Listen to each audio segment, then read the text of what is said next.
Buenas tardes a todos de nuevo y bienvenidos aquí a la Asociación Amigos de la India a una nueva clase de la introducción al curso del Agni Yoga. Nos basamos en el libro del mismo título de Vicente Beltrán Anglada, Introducción al Agni Yoga. Este libro, como decimos cada semana, se compone de un prefacio, una introducción, 33 capítulos, un epílogo y está escrito bajo el signo de Géminis en Barcelona, España, en 1981. Nos quedamos en el capítulo 10, en la condición kármica.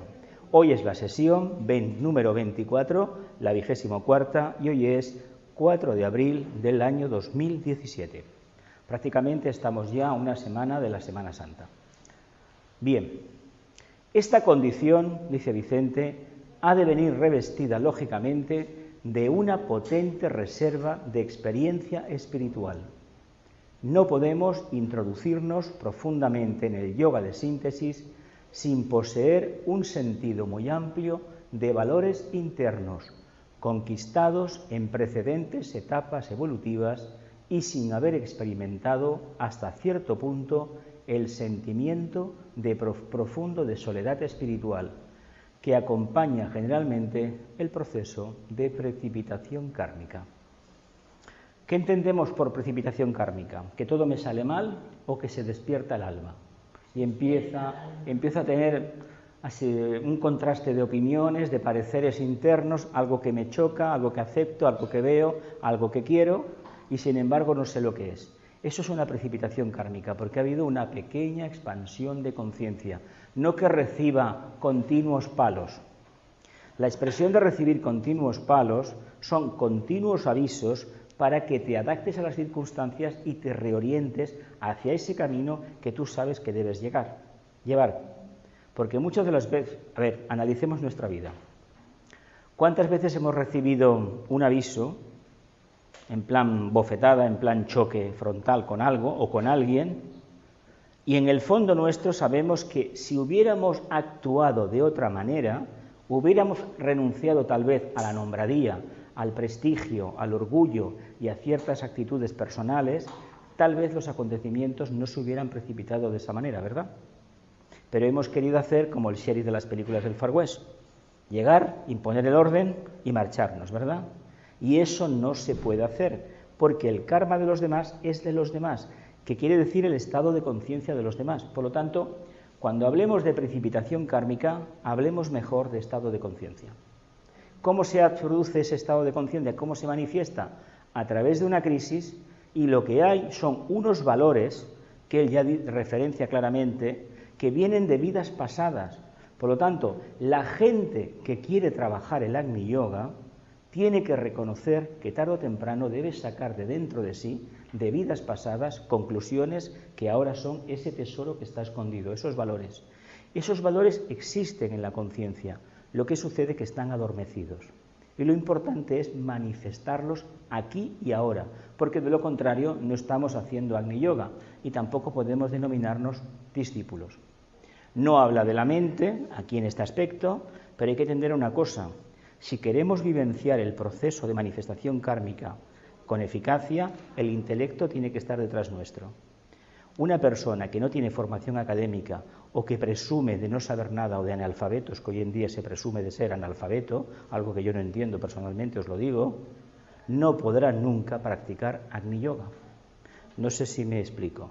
La intuición es un arma poderosa en manos del discípulo y las técnicas del Agni Yoga posibilitan que tengamos intuición. Pero no pretendamos alcanzar la intuición sin tener intelecto previamente. La fase es del instinto, de la conciencia de masa, nos diferenciamos desarrollando la mente, el intelecto. Una vez desarrollado el intelecto, lo convertimos en sabiduría divina o intuición. Esta mañana en una clase por internet, por Skype, ha salido el tema, con un compañero, ha salido el tema de San Jorge y el dragón.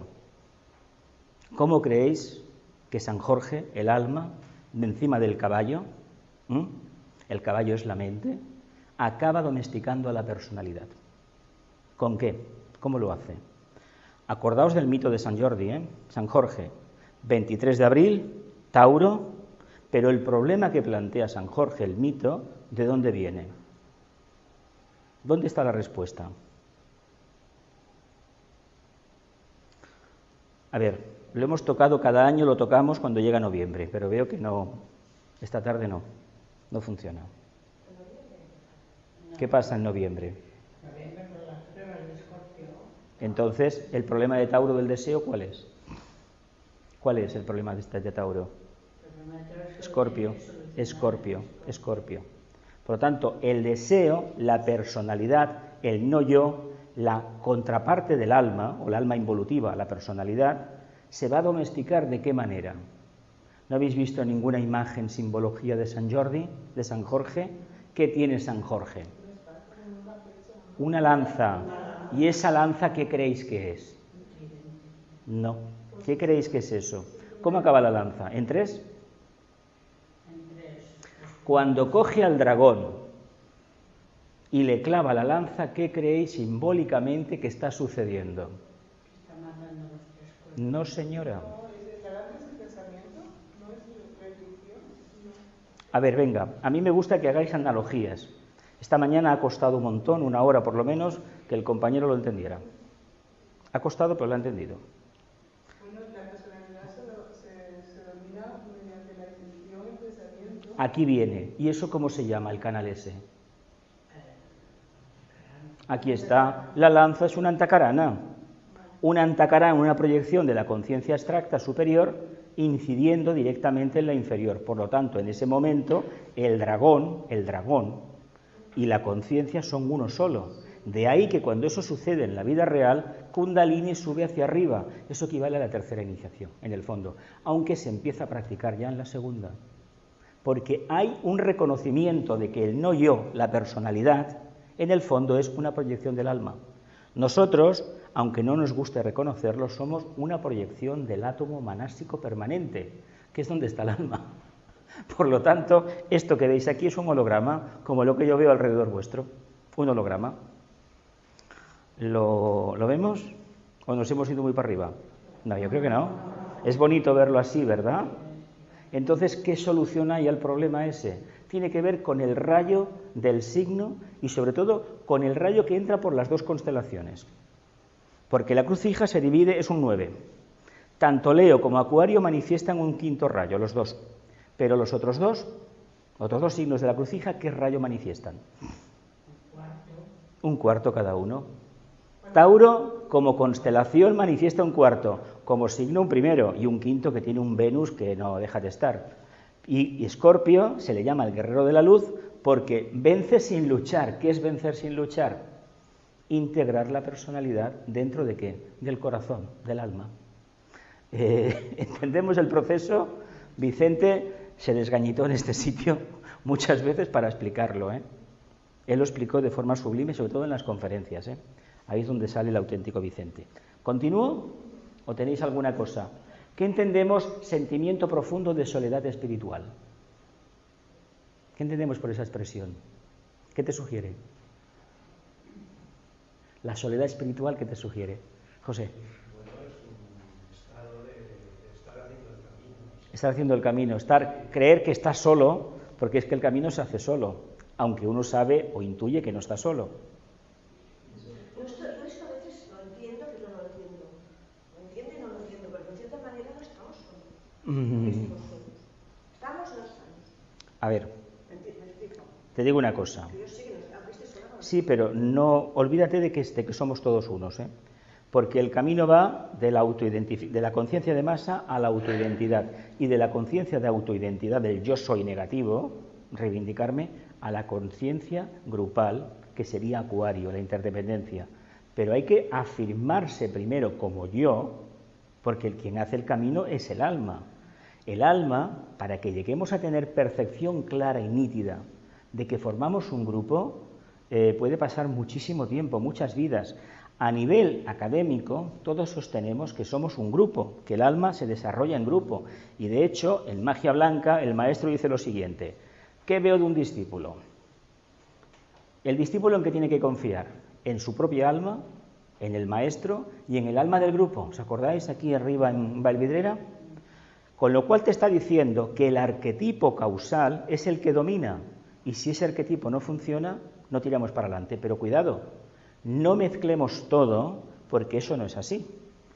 Tú el camino lo vas a recorrer solo. Él te va a decir, mira, ¿ves este camino? ¿Ves la montaña? Te espero allá arriba.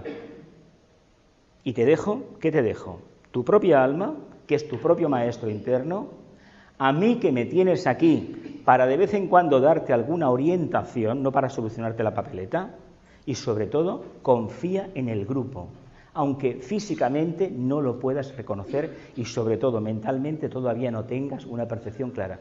Porque a nivel emocional todos tenemos la idea, porque esto lo que nos predomina, este sentimiento de emocionalidad, es lo que nos hace ver que eso es espiritualidad o fraternidad, y no lo es, porque eso nosotros no lo hemos construido, eso nos lo creemos porque nos lo han dicho, pero hay que construirlo con sustancia mental. No sé si me explico.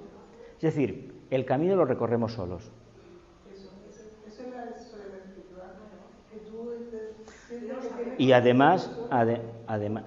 además la gente que te conoce te abandona. Te abandona porque estás emitiendo una nota que nadie te quiere. Pero bueno, ya aparecerán otros. Yo he tenido la gran suerte de dejarme un montón de gente por el camino. Hubo un momento que por algunas personas, pues a ver, me chirrió un poco, pero luego tengo que decir que bendito el día en que cada uno cogió su sitio. Sí, porque a mí me ha servido de evolución y he visto después de desapegarme de aquellas situaciones que se puede volar, y que a veces lo que llamamos karma son estupideces personales, aunque sí que es verdad que con mucha gente del sendero hay un karma entre comillas de vidas pasadas, eso sí que existe, pero eso no quiere decir que tengamos que estar toda la vida en esta encarnación con el mismo proyecto, eso no es para nada así.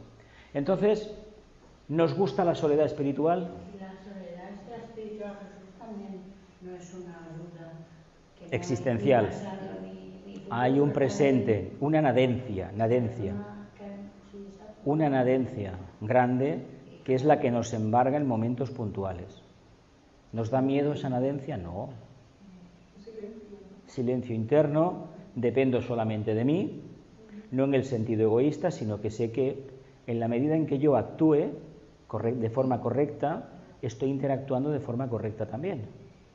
Por lo tanto, el alma va a ser la que me va a encaminar. Ahora bien, no seamos lolailos, cuarto rayo en plan bajo, y le demos la razón a todo el mundo, porque eso no es tener cuarto rayo. Si no tenemos sentido de responsabilidad, no estamos haciendo Agni Yoga. ¿Continúo?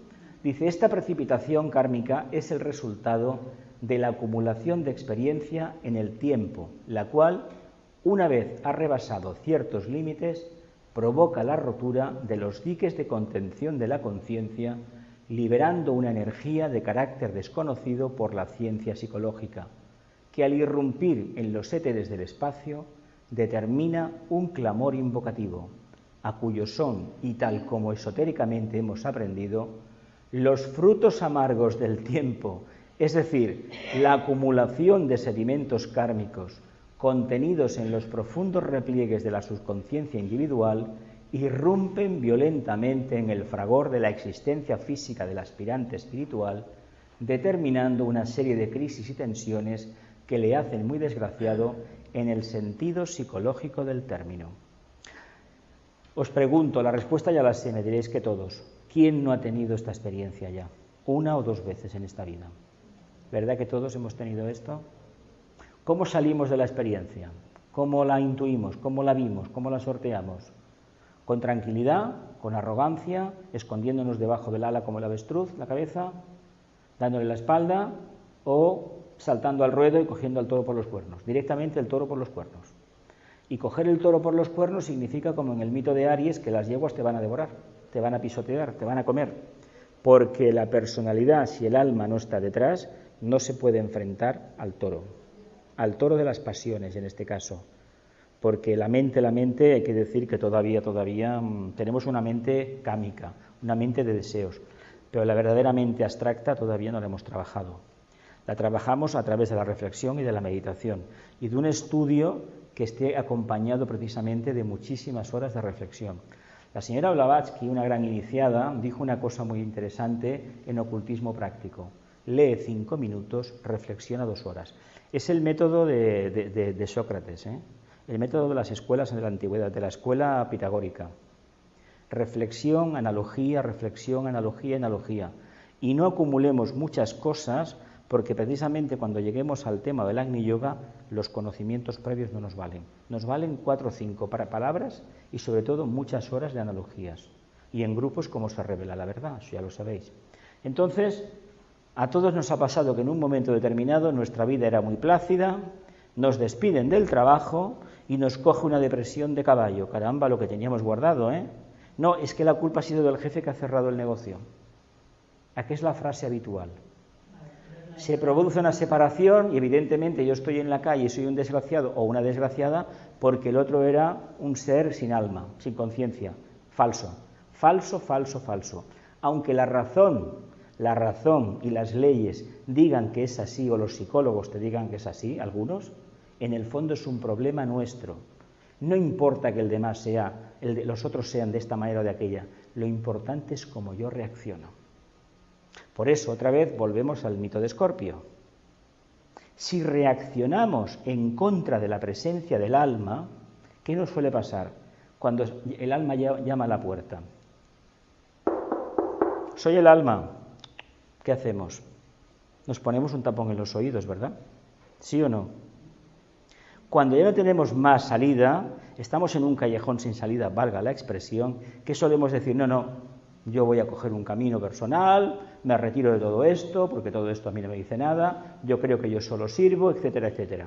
Cuidado porque ahí sale el miedo disfrazado de mente y razones.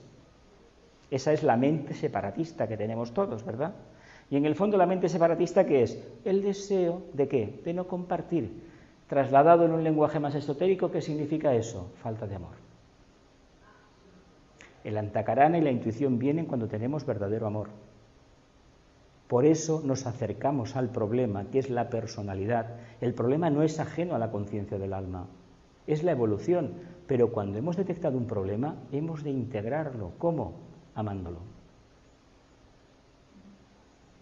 Este signo es maravilloso, el que estamos ahora, el fuego de Aries, porque esotéricamente es la cuarta iniciación, el triunfo del espíritu sobre la materia, o de Dios sobre las sombras, que curiosamente tiene mucho que ver con Escorpio también, ¿eh? Estamos, como son iniciaciones, todas, como esta es la cuarta, evidentemente se parece a la segunda, ¿verdad? Porque la segunda es la octava inferior y la cuarta es la octava superior de la segunda. Y las dos tratan de lo mismo, como la primera, la tercera y la tercera y la quinta. Y la cuarta y la sexta, funcionan así, funcionan en el esquema genérico, no en el detalle, ¿eh? Una sexta iniciación es inimaginable. Si ya es inimaginable una quinta, imaginaos una sexta. ¿Qué se puede recomendar en el día a día de forma pragmática para que esta precipitación kármica no nos vuelva a ocurrir? Pensemos que si estamos en el camino, trabajamos el Agni Yoga, estamos expuestos cada 2 por 3, que pueden ser cada 3, 5, 7 o 9 años, o 12, vamos a ponerlo en 9, a tener crisis de estas. Por lo tanto, ¿os acordáis de lo que nos decían de pequeñitos a los que fuimos a la Iglesia Católica a prepararnos para la primera comunión, de hacer un examen de conciencia? ¿Os acordáis de aquello? Esotéricamente se denomina recapitulación vespertina. Lo sacó la escuela pitagórica, que esto es común a todas las escuelas esotéricas. La arcana también lo tiene. No nos vayamos a dormir sin haber puesto las cosas en orden, del día a día. ¿Por qué? Porque lo que no se arregla en el día a día, lo que no se archiva correctamente, ¿qué sucede en un momento determinado? Que cuando vas a buscar A te aparecen los papeles de la Z, ¿verdad? ¿Verdad que sí? ¿Qué significa eso? Falta de interés y carencia de amor. Pero no amor por nosotros mismos, por el servicio que estamos prestando. Y si no tenemos amor, ¿qué servicio vamos a prestar? Por lo tanto, no guardemos nada para mañana. Vayámonos de tal forma que si cerramos esta noche los ojos, ahora, por última vez, no tengamos que perder el tiempo, una eternidad, en el plano astral, deshaciendo entuertos. ¿Sí o no? Es muy importante que tengamos el disco limpio, ¿eh? Por lo tanto, hemos de enfrentar las dificultades, totalmente. ¿Lo vemos bien? ¿Sí? ¿Sí? ¿Nos gusta? Si el aspirante es de naturaleza mística y está ligado todavía a los conceptos tradicionales religiosos, quizás considere en tales estados de tensiones internas que está siendo tentado por el diablo. Una idea muy peregrina y artificiosa, considerada desde el ángulo de visión mental y lógica del hombre inteligente de nuestros días.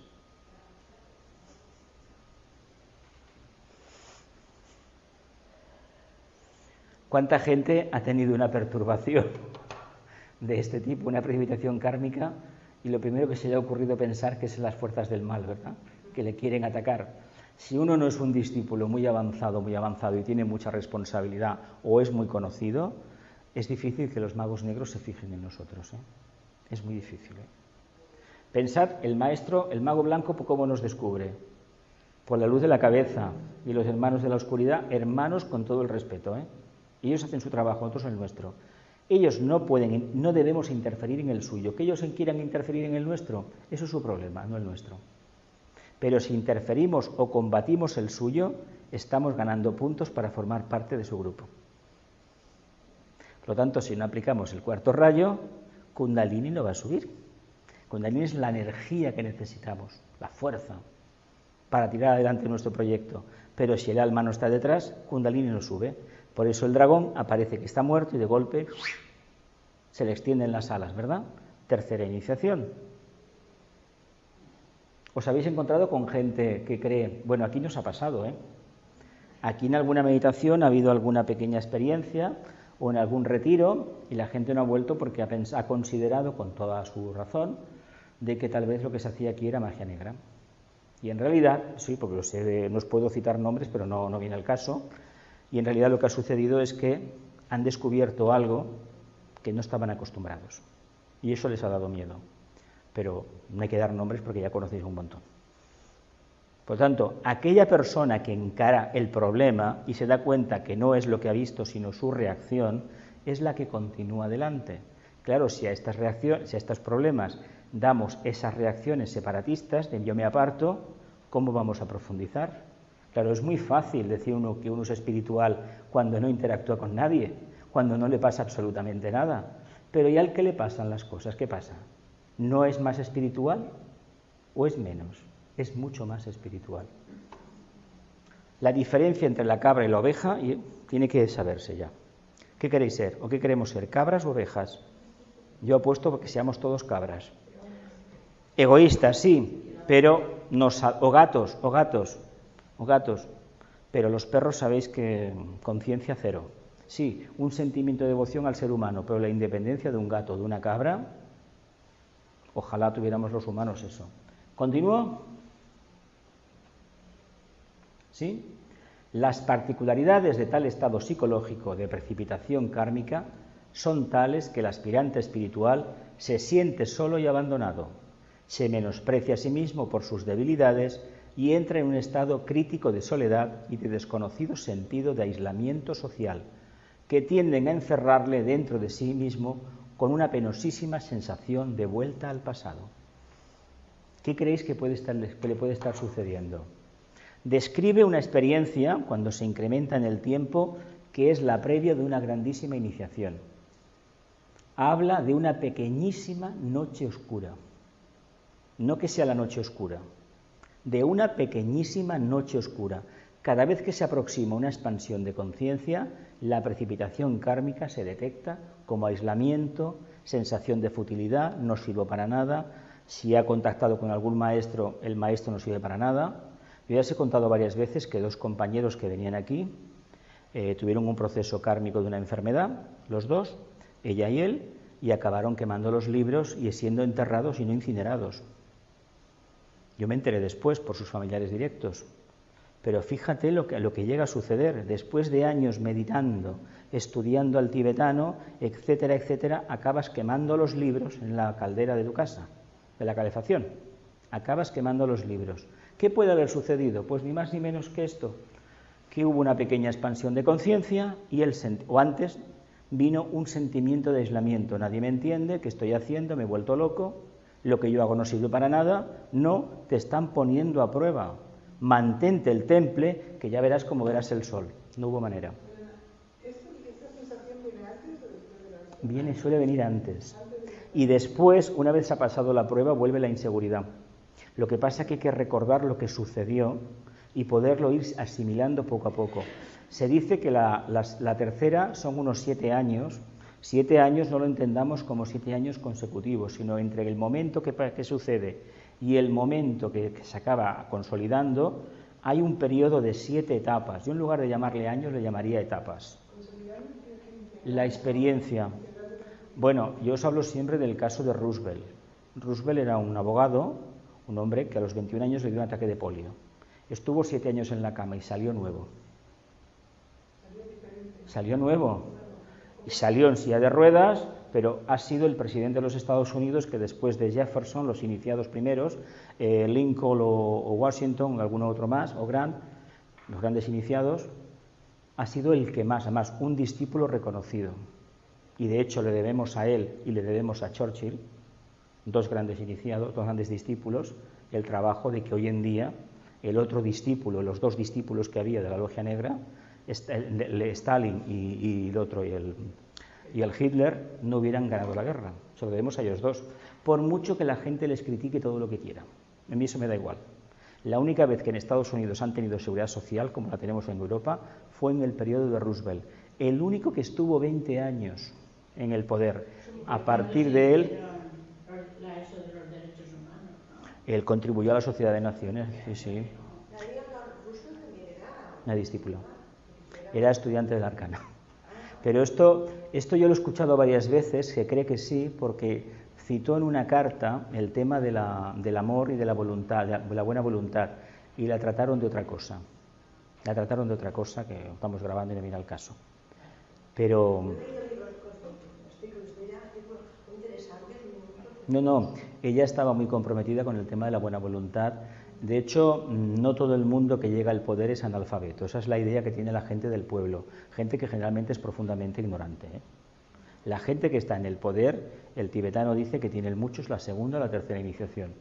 La mayoría tienen una segunda iniciación, incluso el que tenemos en España. Por mucho que nos pueda parecer que no, tonto no es. Lo que sucede es que cuando uno está en el poder, se tiene que hacer el tonto muchas veces. ¿Por qué? Porque el poder, el pueblo ya no lo sabe. La gente ignorante dice, no, yo llego allí, 4 leyes. Eso no funciona así. El único que ha tenido valor de reconocer lo que ha sucedido con él fue Obama. Obama llegó y ¿qué le pasó a los 4 días? El pelo se le puso blanco. No es que se lo tiñe, no se lo tiñe. El cambio suyo ha sido 8 años. Y se dio cuenta que todas las reformas que quería, mira lo que ha pasado después. Es decir, desde arriba... En una sociedad que es profundamente individualista como la norteamericana, no es como Europa, sobre todo España, que es más conciencia de masa, borregos, allí no confundes a la gente de esta forma. Si hay un valor claro, ellos el individualismo, el sistema capitalista, yo pago, yo tengo. Eso de pagar todos y luego dar para todos, café para todos, ellos no lo entienden así. Es un acto de justicia social, que haya seguridad social, que haya pensiones, pero cuidado porque incluso hay gente joven que rechaza el sistema y dice que un sistema capitalista nos vendría mejor. La sanidad privada no te soluciona los problemas porque cada vez habrá gente que tendrá menos trabajo y trabajo de peor calidad y no se podrá pagar un seguro médico. Cuidado que eso del seguro médico tiene su miga, es muy complicado. ¿Continúo? ¿Sí?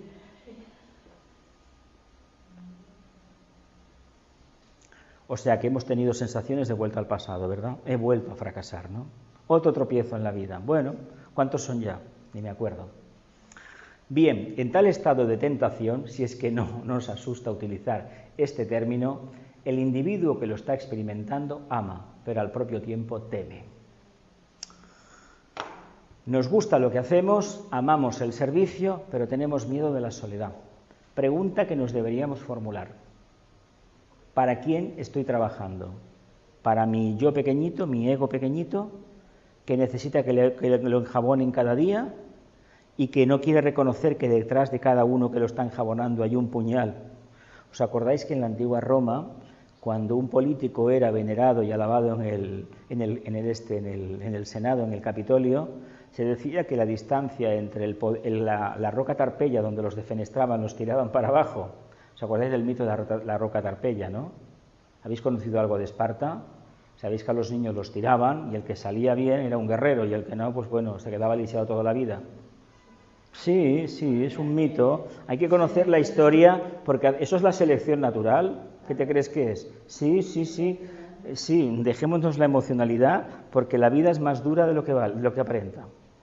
Por eso hemos de tener una conciencia muy grande, hemos de amar y no hemos de temer nada de esto. Se decía que cuando más te enjabonaban, estabas más pronto de recibir el apuñalamiento, el puñal certero o que te tiraran por la ventana. A mí no me gusta que me enjabone nadie, os lo voy a decir personalmente, porque he podido comprobar desde hace ya bastante tiempo que detrás de esas buenas intenciones hay otras intenciones. Y ojo con las buenas intenciones si no van acompañadas siempre de hechos reales, ¿eh? Vivimos de buenas intenciones, ¿verdad que sí? Y luego nos pasa lo que nos pasa. Queremos amar, amamos de verdad, es verdad, pero tenemos miedo. ¿Y por qué tenemos miedo si tenemos amor? Porque no hemos podido separarnos todavía del no-yo. Como almas estamos encerrados en el plexo. Si nos pusiéramos aquí arriba, en el entrecejo, lo veríamos todo más desprendidos, más alejados. Somos nosotros. Por eso es importante que tengamos la actitud del observador. El yo inferior está ahí, pero yo como alma puedo decir lo que está bien y lo que está mal. Lo puedo decir, pero si yo no me diferencio, ¿qué está sucediendo aquí? Que me voy a dejar arrastrar por el torbellino de las emociones, que es el miedo, a la soledad que psicológicamente está registrando. La soledad producida o determinada por el proceso de precipitación kármica es de orden natural y nada tiene que ver con el proceso místico de aislamiento social muy común en las personas de temperamento excesivamente devocional. Aquí nos da otro bofetón, ¿verdad? O sea que tanto juntar las manos, tanto misticismo y resulta que somos unos cobardes, pero clarísimo, ¿verdad que sí? ¿A cuánta gente no hemos conocido así? Venga. ¿Qué porcentaje de compañeros, compañeras del sendero entran dentro de ese... de esta expresión? ¿Cuántos? Un 80, un 90, 90%, ¿no? ¿Verdad que sí? ¿Qué sucede cuando una persona dice que es muy mística y muy devocional? Que generalmente no hace casi nada. Eso de hablar en público es demostrar mucho ego, ¿verdad que sí? Conocemos algún referente por aquí. Hablar demasiado es tener mucho ego. Entrar en el metro antes que los demás, en la vagón, es tener mucho ego. Ponerse en un buffet libre a servirse el primero es tener mucho ego. ¿Qué más? ¿Qué me pierdo? ¿Qué me pierdo? A la hora de pagar, querer pagar el primero, querer invitar a los demás es poner en evidencia a los demás. Lo digo porque son frases que he recogido en cenas que hace muchos años hacían en Amigos de la India. Porque aquí había grupos que seguían esta historia, conocemos todavía alguno que lo sigue practicando, y yo no he escuchado tantas meneces, lo digo abiertamente, incongruencias desde entonces. Vamos a ver. O sea, si tiras de la cadena de una manera también es ego, ¿verdad? Y si te cepillas los dientes con una pasta determinada también es ego, ¿verdad? Pues no salgas de tu casa. Eso, para Occidente, es una mala interpretación de la filosofía oriental. Es una mala interpretación, muy mala, ¿eh? Lo que se te pide es que hagas servicio, que sirvas, pero que no te identifiques con el resultado para nada, pero que sepas que como almas te estás manifestando. Lo demás es secundario. Que tenemos que estar pendientes continuamente. Si compro este diario estoy alimentando el ego, si me voy a tomar una cerveza estoy alimentando no sé qué. Pero esto es vivir. ¿No habéis conocido gente así? Yo he conocido mucha, ¿eh? Y toda la vida están con el vacío, con el aislamiento, con el no yo, con la dualidad, con no sé qué. Pero hay más vida, ¿no? ¿O no? ¿Sí o no? Las personas devocionales se sienten normalmente inclinadas a rehuir el contacto con las gentes y a crear un muro de separatividad entre ellas y las demás. Esto nos habla de un signo astrológico que es reconocido precisamente por esa capacidad que tiene de aislarse de los demás. Es una energía de agua, el primero de la trinidad de agua, Cáncer, y da personalidades que tienen esta forma de presentarse. Pero que cuando eso lo cambian, van directos, ¿eh? El cangrejo parece que va hacia atrás, pero es mentira. ¿Lo habéis visto en la playa cómo va recto? Pasa que camina de lado, una cosa muy extraña. No va de frente. ¿Lo habéis visto? Y además se mete en la concha de otro, porque se llama cangrejo ermitaño. ¿Para qué? Para esconderse. Tal vez así se protege y tal vez allí así pues puede comer, puede cazar, vaya. Pero cuidado, porque la energía kármica, la que tenemos, es la que nos condiciona de verdad. Y eso es fruto de que en vidas pasadas nuestro pensamiento fue de orden de aislamiento. Por eso llegamos a desencarnar en un signo que en la siguiente encarnación nos ha dado lo que nos ha dado. Todo lo que trabajamos en una encarnación a nivel de forma mental es la siguiente encarnación. Si supiéramos que estamos trabajando de manera inconsciente para determinar el signo en el cual vamos a desencarnar ahora, seguramente que alguno pensaría, no voy a hacerlo de otra manera, que no me toque esa energía. Nos tocará la que nos tenga que tocar, pero que sepamos que nos lo hemos construido nosotros. Por lo tanto, ¿estamos de acuerdo que las personalidades místicas rehuyen el contacto con los demás? Porque la búsqueda de la pureza les ha hecho perder el horizonte, el norte y sobre todo no tener los pies en tierra, que es lo primero que tiene que tener un aspirante a la iniciación o al discipulado. Los pies, saber dónde vives y con quién vives. Muchísimas de tales personas, inclinadas por su espíritu devocional a las prácticas místicas, han llenado y continúan llenando, aunque cada vez a un ritmo menor y más selectivo, los conventos y las instituciones de tipo religioso, y en casos muy extensos se convierten en anacoretas, santones o ermitaños que habitan lugares solitarios para hacer penitencia. Subrayado. Tal y como ellos aseguran, y así parece aconsejarles su sentido religioso. Evidencias pragmáticas de que en anteriores vidas no diré hemos cometido ese error, pero hemos pasado por eso. ¿Sí? Con evidencias totales no, pero que seguro. Pregunta del millón. Anacoreta, la persona que se aísla, aquí en Montserrat hay, de hecho en España había muchísimos sitios de estos, cenobios de este tipo, que iban y se escondían en cuevas, estaban allí, había alguno que le llevaba la comida, pero ellos estaban todo el día dedicados a la oración. De hecho, en Montserrat había uno muy conocido, que tú conociste, me parece, al Basili, ¿no? Lo vas con ese tú, que el abad le consultaba de vez en cuando, porque se ve que era un ser que tenía una conciencia, una visión increíble. Pero claro, aquí estamos en el problema de siempre. Me parece muy bien que usted sea iluminado, fantástico, pero un iluminado dentro de una cueva, ¿qué ilumina la cueva? Es que yo no sabía qué hacer con eso, ¿no? Sí, se ve que no, tenía precipitación y no sabía qué trabajo, cómo hacerlo. No podía vivir ahí. Para él era muy difícil estar con la comunidad porque se ve que tenía la evidencia y claro, veía cómo eran los hermanos, por el aura. Pero a ver, eso es una capacidad que tiene uno, tiene que hacer de tripas corazón, si no, no podemos salir de casa. Continúo. Nos declaramos como santones, ermitaños. Nos gusta hacer penitencia. Digo porque esto es la Semana Santa, ¿eh? Colgarse unas cadenas en los tobillos, emular a Cristo, ponerse una cruz. Pero una pregunta, ¿todos tenemos que tener estas experiencias o no tenemos que tener? A ver, si no las hemos tenido, el sentido de penitencia, el sentido de que nos tenemos que limpiar algo, que estamos sucios. ¿No habéis conocido a alguien de grupos así como muy ortodoxos evangelistas que están siempre buscando el perdón de Dios, parece que están manchados de no sé qué pecado original? Pero no dicen que todos tenemos que tener pasando todas las experiencias. Claro. Pues entonces, Pero la experiencia mística, el misticismo se disfraza de esto. Y esto, lo que estamos viendo aquí en estas diapositivas, describe una personalidad huidiza, huye de su propia responsabilidad, no se acepta, no acepta a los demás. Por lo tanto, rehuye el contacto, se vuelven personas un poco especiales y, claro, a partir de ahí uno se imagina cualquier cosa. Se puede ser un santón, se puede ser una anacoreta, pero cuidado, porque nos podemos encontrar con un iluminado, en el sentido negativo del término.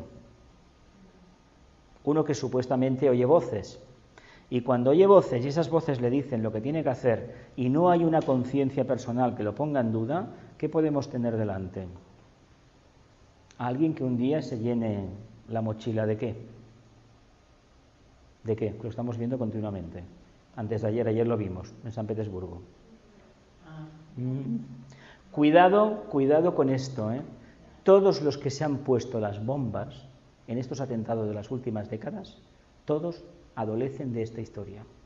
Debilidad mental, un emocionalismo exacerbado, nada de conciencia, pero existe esto, este sentimiento de huir del contacto con los demás. Ojo, porque en los demás, con los demás, crecemos, vivimos, nos desarrollamos y también moriremos. Pero si no tenemos contacto con los demás, estamos haciendo ¿qué? Generando ¿qué?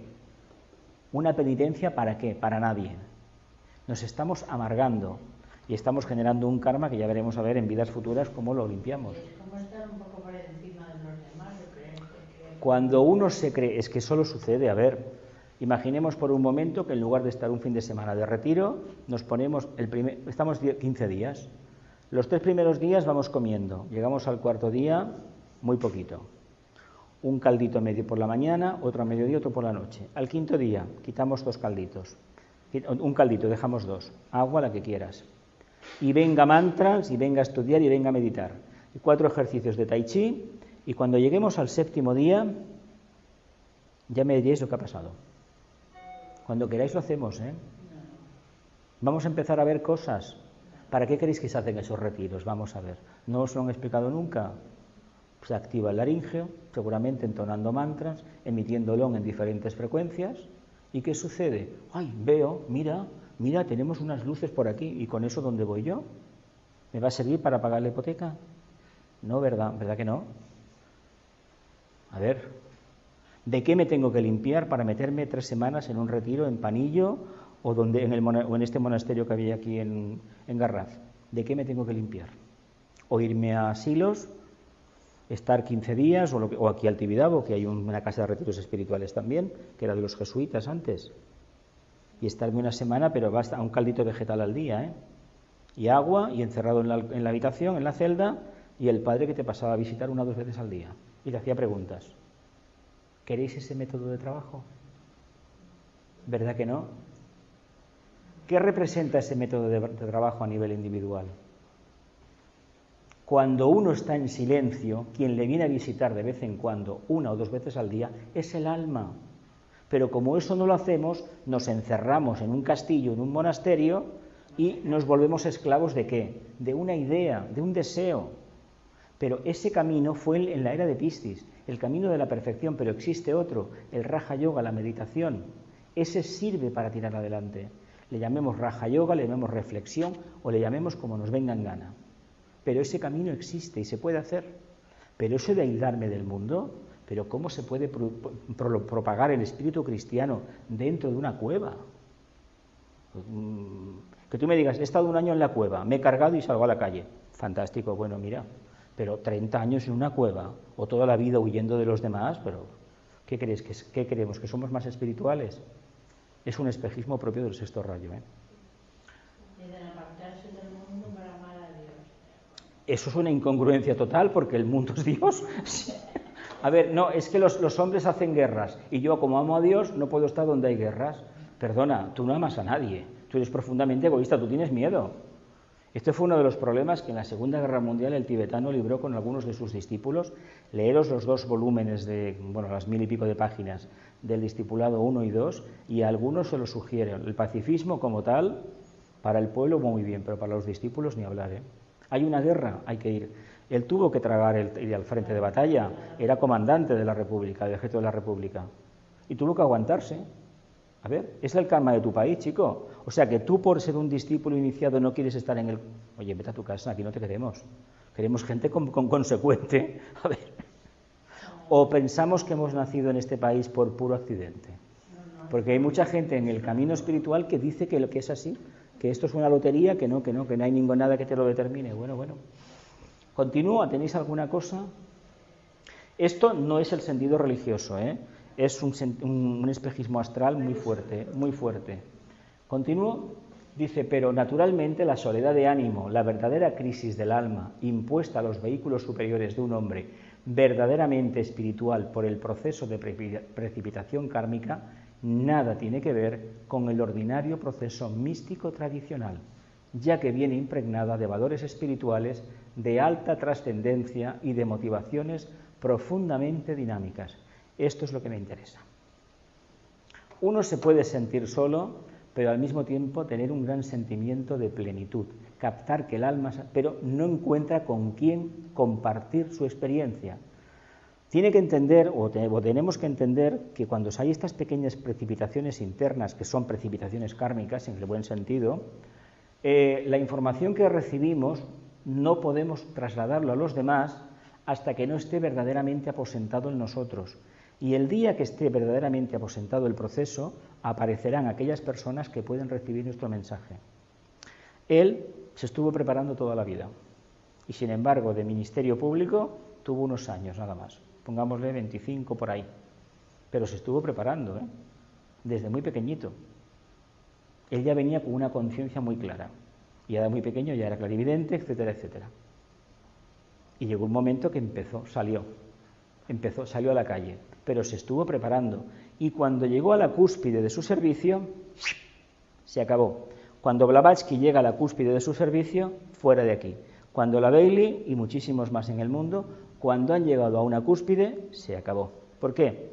Porque ya has dado lo que tenías que dar. Y lo que te queda todavía es muchísimo mayor. Y vas a estar muchísimo mejor, además que tú lo reconoces, cuando te dejes este lastre y adquieras un nuevo estado de conciencia, porque ya tienes suficiente experiencia para poderlo manifestar. ¿Alguna pregunta de esto? Bueno, pues que hay que integrarlo siempre, ¿no? Diferencia entre la persona que se dice mística y tiene miedo a los demás y el que es místico de verdad o tiene una experiencia verdadera, de verdadero misticismo, y sin embargo no se aísla de los demás. Está en ser del grupo o no querer contacto con el grupo. Si no queremos contacto físico, pensemos, si nos sirve de ayuda, que a nivel interno tampoco nos reconocemos formando parte del uno. Por lo tanto, no digamos que amamos a Dios, porque es mentira. A Dios lo amaremos a través de ¿qué? No de su obra inmanente, de su obra trascendente, de lo manifestado. ¿La humanidad cómo está? Pues como estamos todos, mira. Es el estado de conciencia, no puede haber otro, porque somos muchos y muy diversos. Y nuestro logo es que tiende a buscar la síntesis, ¿verdad? Pues o aceptamos a los demás o no encontraremos la síntesis. Hubo uno en los años 30, 40 que hizo algo, se saltó la ley. ¿Y qué buscó? Una síntesis egoísta, ¿verdad? Pero eso no se nos ocurre hacerlo. No se nos ocurre hacerlo para nada. ¿Continúo leyendo? ¿Tenéis alguna pregunta? De ahí, dice Vicente, la penosa sensación de regreso al pasado que se apodera del alma en tal estado y la sitúan en el centro psicológico de una tensión ambivalente que circula entre el sentimiento de temor y las ansias de seguridad, es decir, que se debate en el seno de una potentísima duda creadora dentro de la cual, y volviendo a lo dicho en páginas anteriores, ama, pero al propio tiempo teme su propia soledad. La pregunta del millón: ¿nos da miedo la soledad? ¿Cuántos de los que estamos aquí hemos descubierto que en la soledad nos manifestamos plenamente como almas? Comprendemos al alma estando solos. Y luego reconocemos que no estamos solos, estamos rodeados de gente. ¿Cuántos hemos tenido esa experiencia? ¿En la soledad has reconocido la presencia del alma? Sí, y además cuando contactas con ella, lo que hay, te deja una sensación de gozo. De gozo. Que, bueno, que dices. De perfecta armonía. Sí. Contemplación. Muy bien. ¿Sí? ¿Lo puedes elaborar un poquito más? Una profunda paz. Una profunda paz. Sí. Es que es lo que he dicho antes, la soledad deja de ser soledad, es que no estás solo. No, para el que la vive no es soledad, Es soledad para el místico que no acaba de... porque huye de los demás. Pero el que no huye de los demás, pero que le ha venido para tener la experiencia, no se siente solo. Pero también me gustaría decir que a veces con los demás también lo he experimentado, Uh-huh. No solamente estando sola, con los demás también, y esto es bonito, en grupo también. Es que en grupo es como se debe de sentir. Claro. Bueno, plenitud, he dicho gozo, plenitud. Sí, es que el grupo es así, el grupo es eso, plenitud, porque es el grupo de almas.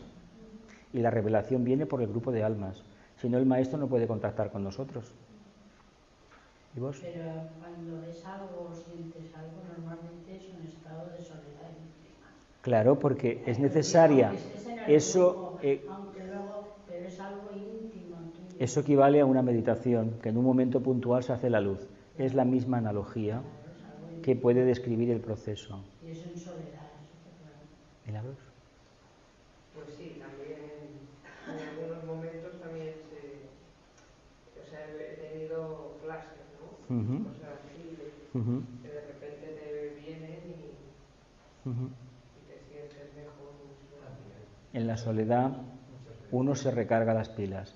Es curioso porque todos los escritores, por muchos de ellos, se retiran cuando tienen que ordenar un trabajo, acabar un libro. Tienen tendencia muchos, al funeral del que fuimos ayer, el presidente que fue de Amigos de la India, tenía la costumbre también de apartarse. Es que cuando uno se aparta en un momento determinado, uno coge lo mejor, contacta con lo mejor, siempre y cuando antes ya hubiera hecho el contacto. Por eso, esporádicamente, el aislamiento es necesario, porque sirve para interiorizar, pero eso hay que aposentarlo con los demás. Eso de vivir aislado porque uno es perfecto y el aire de los demás es negativo, no. O me voy a contaminar los gérmenes de los demás, o el aura de los demás, que no me toquen, que no me miren, que no sé qué. No, eso no. ¿Vos? Yo disfruto más en soledad que estando acompañada, pero también disfruto estando acompañada. O sea, Es que sola no estás porque estás aquí en una asociación, por lo tanto no estás sola. No, pero mis momentos de soledad los disfruto muchísimo. Tengo una sensación de gozo. De plenitud. Que realmente no necesito De nada plenitud. más. Lo que pasa es que luego, claro, tienes que salir a la calle. Ayer en el funeral pusieron lo primero la fuga de Bach, que es una Bach es genial para cualquier estado de conciencia, es un sexto rayo, pero no entra por el plexo. ¿Y qué hacía? Pues se ponía música y él se teletransportaba a niveles superiores de conciencia. La música es fácil, La música clásica. Claro. Hay cosas hoy en día que a mí no me van muy bien. Pero Bach es de estas músicas, por ejemplo, Bach y este señor, este italiano tan maravilloso de las 4 estaciones, Vivaldi, Mozart, Beethoven y Brahms, y sobre todo el de los metales, el Wagner es diferente. Pero Wagner, la obertura de los maestros cantores es como una esfericidad total, parece que se te vaya a saltar la conciencia por la cabeza, es increíble. Tenía una cuarta iniciación este era un Marat, era algo grande. Los momentos de soledad realmente yo por lo menos los disfruto muchísimo. Hombre, yo toda mi vida tengo fama de ser una persona solitaria, sin embargo, solo estoy muy pocas horas del día, porque es así. Porque es así. Solo estoy pocas veces. Cuando no estoy por Skype, en un programa de radio, estoy con otra cosa, pero solo. Ahora sí que es verdad que la soledad a mí me ha ensanchado la conciencia. Eso es cierto, sí. ¿Y vos? Bueno, yo creo que la soledad me da energía. Energía, claro. Porque no hay dispersión. Sí. Claro. Realmente yo siempre estoy muy rodeada. Claro. Entonces, a veces Ujú. tantas cosas que Claro. cuando puedes estar en soledad, pues es como si la casa estuviera, ¿no? Exactamente, sí. De hecho, en los momentos más tristes de mi vida, realmente buscas el retiro. Yo por lo menos busco el retiro y busco el no relacionarme con nadie. O sea, necesito estar sola. Es que la En las crisis potentes, realmente... Es que yo aprendí hace ya, de jovencito. Yo con 17 años, perdona que os hable de cosas personales, tuve que tomar una decisión. Era una tontería, era un curso de informática. Tal cual, un curso de informática, había unas letras firmadas por mis padres, yo era menor de edad. Fijaos, en el año 75 todavía vivía Franco. Yo trabajaba en una oficina, pero había algo que a mí me hacía ver que aquello no era lo correcto. No, 17 años no, tenía 16 años, caramba, era el 74, tenía 16 años. Había algo en mí que me decía que aquello no. Oye, pues me armé de valor, me presenté en la oficina y dije que no lo hacía, que renunciaba. Oye, muy amables, ¿eh? Tuve que subir a Vía Augusta y firmé, le llevé el papel a mi padre firmó y se acabó. Pero tuve que tomar la decisión sentándome en postura de loto y estarme casi toda una noche meditando, en silencio. ¿Qué hacía? Yo la pregunta que me formulaba, ¿qué hacía? ¿Lo hago o no lo hago? Pues no lo hice. No sé si hice bien, pero la decisión la tomé. Y creo que ha sido la única así que me he tenido que... Las otras no, las otras han venido de forma espontánea. Me he hecho una pregunta interna y automáticamente la respuesta me ha venido, eso sí. Pero fue muy curioso esto, no me acordaba ya. Siguiente diapo. ¿Sí? Yo diría, dice Vicente, de acuerdo con mi propia experiencia, con la suya, claro, que tal estado de duda es la culminación de un sinnúmero de estados de conciencia, los cuales, por la sutilidad de las energías que los motivaron, fueron los artífices del proceso espiritual de soledad, una soledad individualmente no pretendida ni buscada, sino impuesta a las almas verdaderamente preparadas en el orden espiritual por las propias leyes que regulan la evolución en la vida de la naturaleza. No es buscada la soledad, es impuesta. Cuando uno se acerca al alma, la propia energía egoica hace que los demás se vayan. Tú irradias, echas un halo y la gente te da de lado. ¿Qué me pasa? No me pasa nada, les pasa a ellos. Les pasa a ellos que al recibir nuestro impacto se apartan. Pero no os preocupéis porque están haciendo paso a otros que van a llegar. Hacen el hueco a otro que va a llegar o a otra que va a llegar. Y al final llegan, ¿eh? Lo que pasa que, claro, no pretendamos, como me pasó a mí en su momento, mantenernos en un estado de conciencia y querernos comportar como nos comportábamos 10 años atrás, porque eso no funciona. O estamos en misa o estamos de campaneros, repicando. ¿Qué queremos hacer?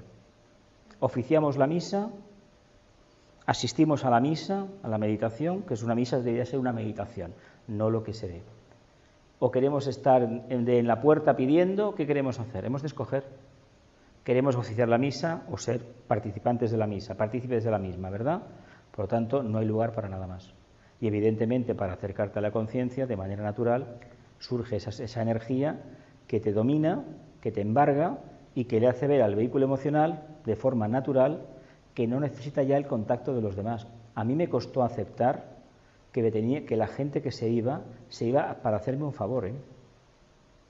Porque en un principio te culpas a ti mismo que habré hecho mal, hasta que llega un momento de bastante joven y dices, adiós, muy buenas. Y me ha ido muy bien solo, ¿eh? Me ha ido perfectamente bien solo. Y no he sido el único, porque he conocido a muchísima gente en el sendero que ha hecho exactamente lo mismo, de darse cuenta que a través con otros no podía crecer y tuvo que emprender un camino solo. Y mira por dónde después, en encuentros, en reuniones o por internet, que está tan de moda y te permite hacerlo, contactas con gente que ha tenido un proceso similar al tuyo. Y eso es muy importante. ¿Continúo? De ahí que no es santo quien quiere, sino quien puede. Por mucho que nos retiremos a la montaña, la santidad no está garantizada. La santidad se gana aquí abajo. Igual estamos picando piedra, igual estamos dirigiendo el tráfico en la calle y hay mucho ruido a nuestro alrededor, pero tenemos una profunda paz interna. Y cuando hay un alma haciendo un trabajo aparentemente tan sencillo de autobusero, de taxista, de recepcionista, de persona que vende las entradas de un cine, etcétera, etcétera, no olvidemos que detrás hay un alma que está irradiando. A mí no se me ha ido de la cabeza la imagen de una taquillera de Barcelona, de un cine que ya no existe. Nunca hablé con ella más que buenas tardes, buena tarde, o incluso cuando iba a los matinales. Era una mujer muy guapa, muy bien arreglada, pero a mí me tocó la fibra, con 14 años. Y la estuve viendo hasta los 20 o 21, y luego ya no la volví a ver más. Luego, fuera de grabación, os digo dónde era. Tenía algo en la mirada, en las manos, súper arreglada. Aquella mujer era la viva imagen de lo que tiene que ser un vendedor. En el sentido de que se le veía profundidad y su aspecto externo estaba súper arreglada. Sus uñas, todo en ella era belleza. Y no parecía que fuera una persona fingida, un alma truculenta. Luego, después de grabación, me lo preguntáis. Y eso no se me ha olvidado nunca. Y casos de estos he tenido unos cuantos a lo largo de la historia, de mi vida personal. Por lo tanto, va muy bien entender que la expresión no es santo quien quiere, sino quien puede, indica madurez, indica trabajo realizado.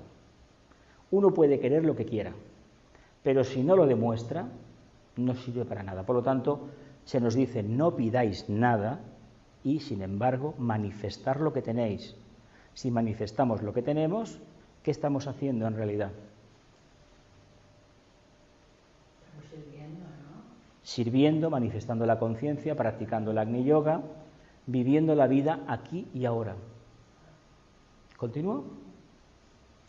Tal como dijo un docto filósofo del siglo pasado. En el siglo XIX no sé quién lo dijo, quien no era santo quien quería, sino quien podía, no me acuerdo.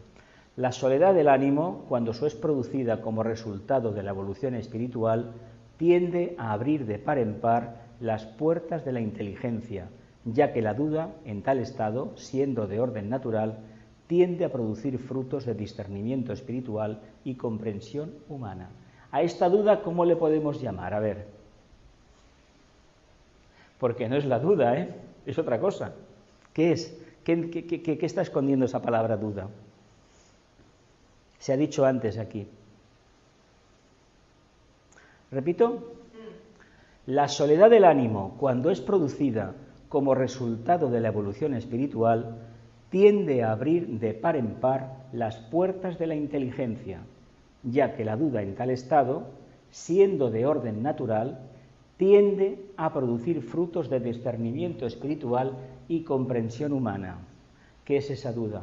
En un lenguaje más esotérico. Es la intuición, claro. La intuición, ¿qué te genera? Sí, esto es así, pero a ver, hay un resorte tuyo que dice, bueno, no me equivocaré. Las otras veces cuando lo he visto no me he equivocado, pero ¿y si esta vez me equivoco?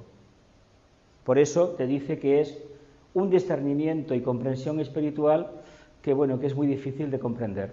A eso se puede llamar duda, pero de duda no tiene nada, eso es sabiduría. Pero hasta que no existe un resultado claro de mucho tiempo, de ir analizando y comprobando que es así, siempre te quedará la duda. A ver, preguntamos, ¿va a llover hoy o no va a llover?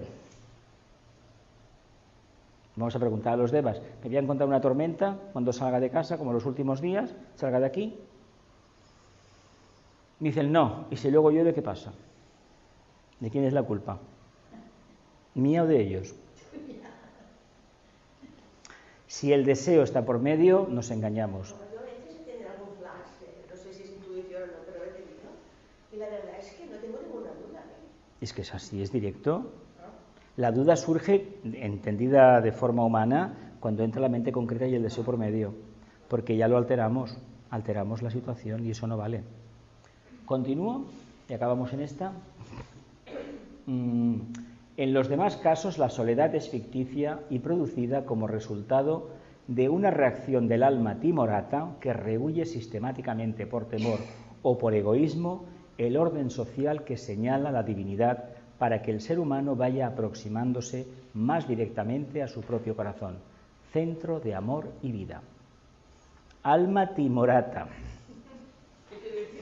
Timorato es una persona poco formal, pues que es muy infantil todavía. No hay una fuerza clara, no se manifiesta plenamente.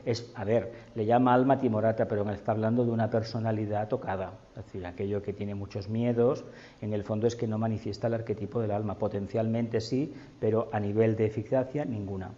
Todos somos perfectos, somos mónadas, pero ¿qué manifestamos de la mónada? ¿El 1%, el 10%, el 20%?